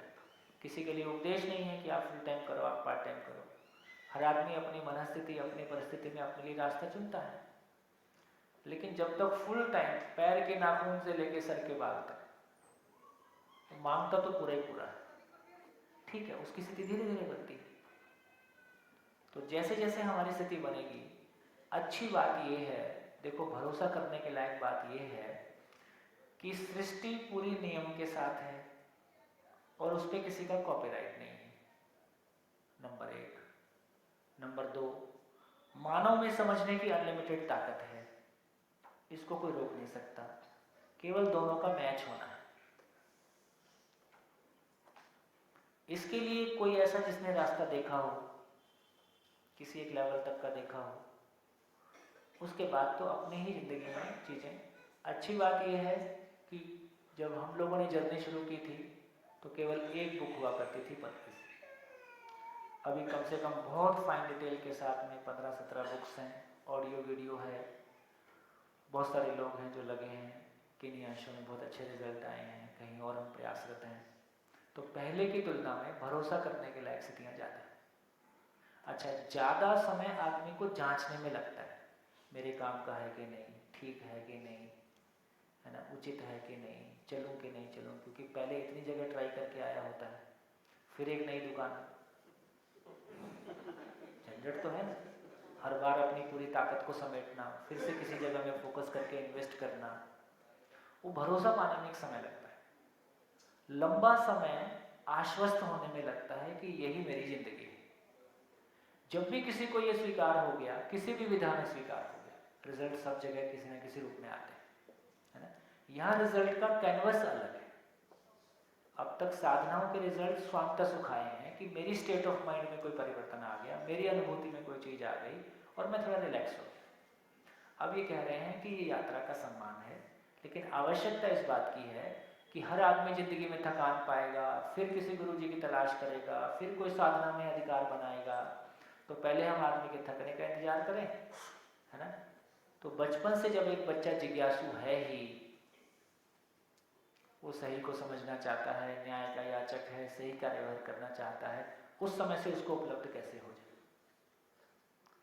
रायपुर में इस क्रम में एक अच्छा प्रयोग धीरे धीरे इवॉल्व हो रहा है। हमारी कुछ बहनें जो रायपुर में रहती हैं, उन्होंने ये निकाला कि लगभग महिलाओं का समय थोड़ा सा परिवार की जिम्मेदारियाँ, लगभग घर का दोपहर का भोजन हो गया, जो नॉन वर्किंग महिलाएं हैं उनके लिए, वर्किंग का तो फिर वैसे ही चलता है, फिर शाम को खाना खाने का समय है। और आजकल समाज में बहुत पढ़ी लिखी और बहुत योग्य महिलाएं हैं जिनको कुछ कमाने की आवश्यकता है, ऐसा भी नहीं है, और उनका भी बहुत जॉब करें ऐसा मन नहीं। तो लगभग 3 से 5 और कभी 4 से 6 2 घंटे का रेगुलर शिविर मान लीजिए चलता है। 10 लोग आए 20 लोग आए, क्या फ़र्क पड़ता है, अपनी ड्राइंग रूम में बैठ के करना है। अब शिविर करने के बाद उनको लगता है कि अध्ययन करना है, मान लीजिए 20 में से 10 लोग अध्ययन में लग जाते हैं, तो वो विंडो नॉन स्टॉप चल रही है, 2 घंटे की विंडो। उसी मोहल्ले की महिलाएं हैं, ना दूर से आना है ना दूर जाना है। अब धीरे धीरे मोहल्ले में एक वातावरण बनना शुरू हो गया, तो धीरे से ये कन्वे हो गया कि कम से कम प्री प्राइमरी के बच्चों को हम पेड़ लोगों से ना पढ़ा के, आत्मीयता से अपनी पूरी ताकत लगा के अपने बच्चों को अपने परिवारों में, ना उसके लिए बिल्डिंग बनानी है, हमारे घर इतने बड़े हैं आजकल, रहने के लिए लोग नहीं हैं, ठीक, बहुत सारे योग्य लोग हैं जिनके पास कोई काम नहीं है, तो कम से कम यदि हमने अपने बच्चों को जिम्मेदारी से पैदा किया है तो प्री प्राइमरी एजुकेशन कम से कम अपने हाथों से उनको दें। अभिभावक मिल के, बिना किसी फीस की अपेक्षा के, बिना किसी सैलरी की अपेक्षा के, ना सैलरी लेनी है ना फीस लेनी है, क्योंकि अपने बच्चे के साथ क्या सैलरी और क्या फीस। तो मोहल्ले में ही किसी घर में ये प्रयोग धीरे धीरे होना शुरू हो रहा है। तो प्राइमरी एजुकेशन भी हम अपने हाथ में ले सके, इस पूरी समझ के बाद, समझ के साथ साथ जो मैकेनिज्म इवॉल्व होंगे, उससे जो बच्चों के साथ में संवाद, जैसे भी वो छोटी बच्ची है यहाँ शिविर में, किसी की नहीं मालूम मेरे को, मेरे पास से निकल रही थी, निकलते निकलते मैंने पूछा नाम क्या है, कौन सी क्लास में, क्या नाम है, तुम स्कूल का नाम क्या, वगैरह वगैरह, हो गया, कितने दोस्त हैं तुम्हारे। अब यहाँ पे आके फंस गई। उसने कहा मम्मी से पूछ के आती, पूछा, बात खत्म हो गई। ये कल की बात थी, आज वो मैं लेटा था तो फिर आ गई, क्योंकि अभी हमारा संवाद कम्युनिकेशन शेष था, आके फिर खड़ी हो गई। मैं समझ गया तो बताने आई है, मैं बताओ तुम्हारे कितने दोस्त हैं। वो फिर कंफ्यूज हुई, तो मैं समझ पाया कि उसको अभी गिनती वाला पार्ट क्लियर नहीं, तो मैंने उसको समझ के फिर अपना क्वेश्चन ठीक किया, चाहे तुम्हारे दोस्तों का नाम बताओ, और शुभांगी ये करके उसने 5 नाम गिनवाए, ठीक। और फिर वो और बहुत सारी बात करना चाहती है। तो हमारे पास बच्चों के साथ बहुत ये मानते हुए कि ये कोई बहुत अद्भुत कृति है और मेरी कोई स्थिति ठीक ठाक होगी, तो संवाद बच्चे के साथ कैसे आगे बढ़ेगा, ये उसके क्वेश्चन बताएंगे, ना कि मेरे को संवाद करना है। ओपनिंग हम कर सकते हैं। तो ऐसा हमारा बहुत ध्यान नहीं है कि जिंदगी क्रिएट करना कोई बड़ी काम। जिंदगी क्रिएट करना दुनिया का सबसे बड़ा काम है। आदमी बनना, आदमी बनाना, आदमी बनाने की फैक्ट्री लगाना। दिनेश भाई, बड़ी फैक्ट्री वालों से बड़ी आशा है।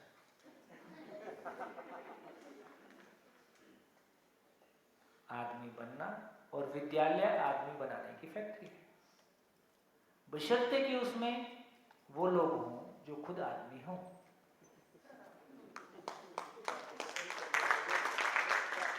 इसलिए बच्चों को एजुकेशन देना ये सैलरीड लोगों का काम नहीं है, ये हमारा आपका काम है। फिर जरूरी नहीं है कि मैं रोज 6 घंटे दूंगा, मैं वीक में 2 घंटे दूंगा। एक स्कूल में यदि 1000 बच्चे पढ़ते हैं तो उसमें कितने टीचर उपलब्ध हो सकते हैं? 2000, क्योंकि हर बच्चे के माँ बाप मिला के 2 होते हैं। यदि सभी शिविर और अध्ययन शिविर से गुजर जाएंगे, उसको ओन करेंगे, तो कितने माँ बाप होंगे जो अपना कंट्रीब्यूशन एक सिस्टम, बिल्कुल एक समयबद्ध तरीके से और पैसा लेके नहीं, अपनी तरफ से इन्वेस्ट करके वो वातावरण कैसे बनाया जाए जहाँ की विद्यालय, देखो छत्तीसगढ़, यहाँ के गांव तो अमीर हैं, वेस्टर्न यूपी के भी गांव अमीर हैं, छत्तीसगढ़ के गांव में अभी भी ऐसे गांव हैं जहाँ एक भी मकान पक्का नहीं मिलेगा, सारे मकान कच्चे और खपरेल की छत होती है। लेकिन उस गांव का मंदिर भी संगमरमर का होता है। इसका मतलब क्या हुआ कि जिनके प्रति हमारी आस्था है उसको, उसका घर हमने अपने से अच्छा बनाया है। यदि हमारे घर को देखें वो मूलतः शरीर के लिए है या जीवन के लिए? शरीर के लिए। और यदि विद्यालय को देखें तो वहां से क्या अपेक्षा है? वहां से जीवन के पोषण की अपेक्षा है। तो सही अर्थों में विद्यालय उस दिन सफल होगा जिस दिन उसके सामने से गुजरता हर व्यक्ति उसके सामने मत्था टेक के जाए।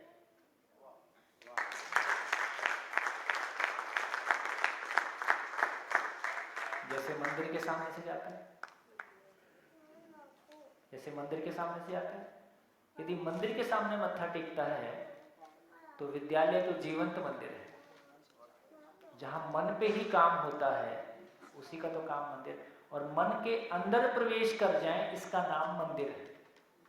मंदिर, मन के अंदर, मन के अंदर वृत्ति है, वृत्ति के अंदर चित्त है, चित्त के आगे बुद्धि है, आत्मा है और आत्मा परमात्मा में है। यहाँ तक पहुँचा दे उसका नाम विद्यालय है। विद्यालय का मतलब ये है विद, विद मतलब जानना। विद्यालय का मतलब भी यही था कि जानना, जहाँ आदमी जान पाए। ये जानने का काम सैलरीड लोग करेंगे कि जानने का काम समाज का जो बेस्ट वर्ग होगा वो एजुकेशन डिलीवर करेगा? तो किसी भी समाज का सबसे मजबूत वर्ग शिक्षक होगा उस दिन जिस दिन उसको लगेगा कि आदमी बनना और आदमी बनाना ये संसार का सबसे बड़ा काम है। आदमी बड़ा काम करना चाहता है, छोटा काम करना नहीं चाहता। और ये सच्चाई है। और इस परिवर्तन को हम दिल्ली जैसी टफ जगह में होता हुआ देख रहे हैं। बहुत टफ जगह है, एकदम पथरीला इलाका, मानसिक रूप में। युद्ध करने के सिवा आदमी को कुछ नहीं आता। युद्ध करवा लो, राजनीति करवा लो, हाँ ताकतवर बहुत है। गुजरात में कैसा लगता है आपको? गुजरात, देखिए गुजरात से का तो मैं ऋणी अपने आप को इसलिए फील करता हूँ, मतलब जो पिछली बार आया था कि 12-13 में, तो मेरी उस समय की बड़ी थकान का पोषण गुजरात में हुआ। मेरे अंदर एक थकान थी। थकान ये थी कि हमने ताकत बहुत लगाई है और अपने घर को ताक पे रख के सब कुछ किया, पूरी जिंदगी को ताक पे रख के सब कुछ किया। लेकिन लगता है यार समाज नाम की कोई चीज बची नहीं है, किससे बात करें? पूरा का पूरा समाज या तो खुद व्यापार का हिस्सा हो गया, हम परिवार बाजार का हिस्सा हो गए, हम मॉल का हिस्सा हो गए, हम राजनीति का हिस्सा हो गए। हम परिवार के रूप में है नहीं। जब परिवार नहीं बचा तो समाज नहीं बचा, तो बात किससे करने जाओ? सरकार में बात करो तो वहां दूसरे तरह की प्रॉब्लम है ना। मतलब अब तो मैं मोटा मोटी लगभग सरकारी सिस्टम में मैं पहले भी बहुत काम नहीं करने के मूड में था, पर मेरा जिंदगी का संयोग ऐसा बनता है कि घूम फिर के कोई सरकार के साथ बहुत टॉप लेवल पे कोई कनेक्शन बनता है और काम करना पड़ जाता है। लेकिन मेरी व्यक्तिगत निष्ठा है कि जो लोग निकलते हैं वो समाज से निकलते हैं, क्योंकि समाज में जब कोई व्यक्ति आता है शिविर करने तो वो स्वेच्छा से आता है और वो अपनी कितनी बढ़िया जर्नी के साथ है, हो सकता है हमसे बढ़िया आदमी हमको शिविर में मिलेगा, क्यों नहीं हो सकता, या किसी और जगह मिलेगा। तो जिसकी तैयारी है वो अभी निकल के आए। सरकारी सिस्टम में भी बढ़िया लोग मिलते हैं, लेकिन अपनी जॉब प्रोफाइल के चक्कर में उनकी अपनी मजबूरियां हैं। तो जितना समय और जितना इंटेंसिटी के साथ लगने की ज़रूरत है वो चाह के भी नहीं लग पाता है। जब तक आईएएस या कोई मंत्री फेवर का होता है जो इस काम को पुश करता है तब तक समय मिलता है, जैसे वो ट्रांसफ़र होता है चीज़ें बदल जाती हैं। जब मैं पिछली बार गुजरात में आया था तो संयोग से मोदी जी के साथ जो कनेक्शन बना, मैंने पर्सनली विड्रॉ किया कि मेरे को नहीं करना है, क्योंकि आपके हाँ बोलने के बाद हमको ज़िंदगी लगानी होती है और आप उसमें पूरी तरह से नहीं उतरते हो तो बात नहीं बनती। मोदी जी ने पर्सनल मीटिंग में मेरे से कहा था कि ये 8 दिन की बजाय कम का नहीं हो सकता है। मैंने कहा हो सकता है, 2 बार में 4 दिन का हो सकता है और करना आपको पड़ेगा। इसमें साइन करने से कुछ नहीं होता है, इसमें पैसा लगाने से भी कुछ नहीं होता है। आपका मन है तो कंधे से कंधा मिला के चलेंगे। तो शिक्षा विभाग का आपका वो होता है 1 डे चिंतन शिविर, तो उस साल का चिंतन शिविर पूरा उन्होंने मुझको सौंप दिया था। सारे आईएएस, सारा मंत्रालय, मंत्री खुद, और ये अड़िया, हंसमुख अड़िया वित्त मंत्री थे उस समय, ये भी है सेक्रेटरी, हाँ सेक्रेटरी ऑफ कोर्स। लेकिन जो वातावरण मेरे को यहाँ दिखाई दिया उससे मेरे बहुत खुशी मिली कि किस तरह से सेक्रेटरी और मंत्री एक परिवार भाव से एक मंत्रालय चलाने के ढंग से जो उनका बॉडी लैंग्वेज था, ये बॉडी लैंग्वेज नॉर्थ में देखने नहीं मिलता है। तो बहुत सारी चीज़ें मेरे को बहुत पॉजिटिव दिखाई दी। सूरत में लेवा पटेल का समाज का सम्मेलन था, उसमें किसी ने एक शिविर किया था। उनके लेवा पटेल के सम्मेलन में अदर देन लेवा पटेल कोई नहीं था। उन्होंने मुझको आमंत्रित किया। मैंने पहली बार जाके देखा कि किसी एक समाज के सम्मेलन में 15,000 की ऑडियंस हो सकती है और समाज की अपनी ताकत से वो बहुत सारे लोगों का, बच्चों का जिनके अच्छे मार्क्स आए थे, है ना, जिनका कुछ था, उनका सम्मान करते हैं, है ना। ये गुजरात में मैंने आके पाया कि समाज के ट्रस्ट के इतने बड़े हॉस्पिटल हो सकते हैं जो सही मायने में चैरिटेबल काम सोच रहे हैं, कर रहे हैं। भावनगर में शिविर किया तो पहली बार पता चला कि किसी एक कम्युनिटी का पूरे एशिया में सबसे बड़ा अंगदान का रिकॉर्ड है ना। तो लगभग मेरे ख्याल से कच्छ में नहीं गया, लेकिन लगभग गुजरात में बाकी मुख्य शहरों में योग संयम से शिविर हुए। तो वो जो गुजरात की ताकत है वो देखने को मिली, और वो ताकत जो नॉर्थ में कहीं चली गई, हो सकता है 1000 साल के युद्ध उस इलाके ने देखे, तो लेकिन यहाँ कहीं लगा कि पारिवारिकता बची है, आध्यात्मिक ताकत बची है। संयोग से पॉलिटिकल सिस्टम पिछले 15 साल से स्टेबल है, तो बिखरा नहीं है। तो बहुत, यदि सब तरफ से मिला के देखेंगे तो हम बहुत एक मजबूत स्थिति में हैं। इस मजबूत स्थिति को नहीं बचाया और 20 साल यही फ्लो चल गया, तो फिर ये इतिहास की बातें हैं। ऐसा भी है, मतलब जो दौर अब शुरू हुआ है, मॉडर्न एजुकेशन, मॉडर्निटी, ये साधन, ये दिखावा, है ना, तो हो सकता है जो श्रेष्ठ परंपराएं हमारे पास हजारों साल की मेहनत में बनी हैं, हो सकता है अगले 40 साल में वैसा नहीं दिखाई देगा जैसा आज दे रहा है। आपको भी आज भी आप देखेंगे 20 साल पहले जैसा गुजरात था, आपको भी इसमें अभी कुछ चेंज दिखाई देता होगा। तो उस ढंग से देखेंगे तो जो मेहनत है और जो आगे बढ़ने का जज्बा है और जो मैंने एक और बढ़िया चीज़ देखी, अधिकांश लोगों में इंटरनेशनल लेवल की क्वालिटी का काम करने की, मतलब जो भी कोई थोड़ा हटके करना चाहता है, उसका स्टैंडर्ड इंडिया में किसी से कंपैरिजन का नहीं है। वो सीधा फॉरेन की किसी बढ़िया चीज़ से कंपेयर करता है, इसलिए फिर उसमें उतना मेहनत भी होती है और उस तरह के आगे भी बढ़ते हैं। तो उस ढंग से तो मेरी बड़ी आशा है, और सुरेश पटेल जी और बाकी सभी मित्रों के माध्यम से जो भी पिछली बार हुआ, अभी भी ऐसा सोच के नहीं सोचा था कि कुछ आगे और सोचेंगे, पर जब भी आते हैं फिर वो लड़ी होम टाइप कुछ जुड़ जाता है। तो मैं तो आपका ऋणी हूँ, कुछ अच्छा देश को डिलीवर हो जाए, कहीं से भी हो जाए। दिल्ली में थोड़ा कुछ हो रहा है, देखते हैं कहाँ तक जाता है। और बताइए, बढ़िया। तो मैं ऐसा सोचता हूँ कि जब पिछली बार शिविर किया था तब पुराने लोग नहीं होते थे, क्योंकि सभी नए थे। इस बार जब शिविर कर रहे हैं तो पुराने लोगों की भी संख्या गुजरात में पर्याप्त है। जैसे इसी शिविर में पुराने लोगों की संख्या कितनी है, ये देखो, लगभग 40% से कम नहीं है, 40-50। तो ये जो पुराने और नए का संगम है, अब यदि कोई बात आपके मन में है तो आपको पूछने वाले, बताने वाले कई लोग आपके बीच में होंगे, और अपने बीच के लोगों से बात करके हमको किसी बात पे जल्दी भरोसा करने की स्थिति आ जाती है। राजकोट में जो एक अनुकूलता बन रही है, देखते हैं वो अनुकूलता कहाँ जाएगी। अभी नाटा जी सोच रहे हैं कि 50 बच्चों को लेके 1 ईयर एक कोर्स शुरू करें। इसकी एक्चुअल ताकत ना शिक्षा में दिखाई देगी, शिविर में इसकी ताकत अभी उतनी नहीं दिख रही, क्योंकि शिविर बहुत एक सामूहिक अरेंजमेंट है। तो जब तक किसी बात की धार लगातार नहीं पड़ती है, तब तक उसका अपना रास्ता नहीं खुलता है।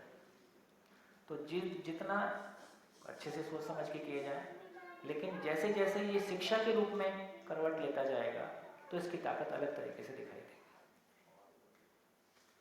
आवश्यकता तो है। और गुजरात का जो एंटरप्राइजिंग मानसिकता है, उसका ये बहुत ज़बरदस्त पोषण इसमें होगा, क्योंकि हम पूरी बात एंटरप्राइजिंग की है। नौकरी शब्द ही खत्म हो जाता है धीरे धीरे।